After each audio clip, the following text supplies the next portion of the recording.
Hey folks. So today I want to talk a little bit about overthinking and why we can't stop our minds from overthinking. Um, for all you fellow anxious people out there, I feel your pain. I have a very active, chatty mind, and if you follow my work, I'm assuming you do too, because you're probably energetically resonating with me, and I tend to work with a lot of anxious people. So, power to the anxious mind. We have to learn how to use it um, to advantage. Okay, so a lot of my journey has been about how can I get out of my head and into my body, because that's where things exist. So I was working with a client. He made a comment about how can I stop my mind from overthinking, and I was basically just wanted to reaffirm to him that you don't stop your mind from thinking. You play with your attention. You draw your attention away from your mind. Your mind will never stop.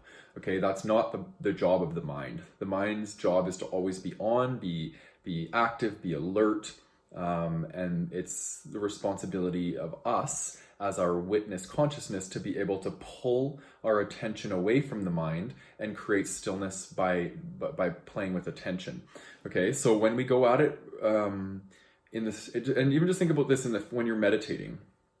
For people that meditate and are good at it, they've learned and they've mastered the ability to be able to withdraw their attention from their mind and into their body. People that struggle with meditation are people that are trying to stop their mind, right? It's like taking a wheel and it's just permanently spinning and you're trying to stick a spoke in it. It's never going to stop. It'll just keep breaking the stick, right? Which that's what's happening, is it's breaking your attention, right? So you want to take your attention and you want to take it and draw it to the area where stillness exists, which is in your body. So that's what this journey is about. If you want to stop overthinking, you need to learn how to play with your attention. And it's said we have anywhere from 50,000 to 70,000 thoughts a day. I don't even know how that's possible. Like, these are numbers that researchers have obviously, they know more about it than I do, but it just seems so surreal to think that we can actually have this many thoughts. But what's happening is we're having constant repetitive subconscious and unconscious thoughts. We're also tapped into a grid of collective thought consciousness where everybody's thoughts are going, right? So sometimes we have thoughts that aren't even ours. They're coming in and they're infiltrating our energetic field and we're experiencing them, and sometimes we experience them as ourselves. And that's why I always tell people that you're not the voices in your head.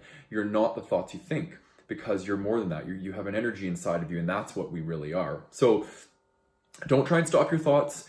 Let your thoughts run wild, and all you got to do is draw your attention downward. Again, this takes a lot of consistency, a lot of repetition, and a lot of practice, but you can start with your extremities. I find it really work well. So when you're finding you're lost in thought, do something that gets you in your sensations, right? So use your five senses. But one of the things I notice works for me is my hands and my feet. They have a lot of nerves and sensory stuff going on in them that I can easily just take my mind, take my attention, and go down into my feet and feel what my feet are feeling, and then come up into my hands, feel what my hands are feeling. And now I'm really good at doing this, and I can basically body scan and go through my whole body. And this is how we stop the mind. We don't stop it, we just draw our attention away from it. Hopefully this helps you guys. Much love to you all. Take care.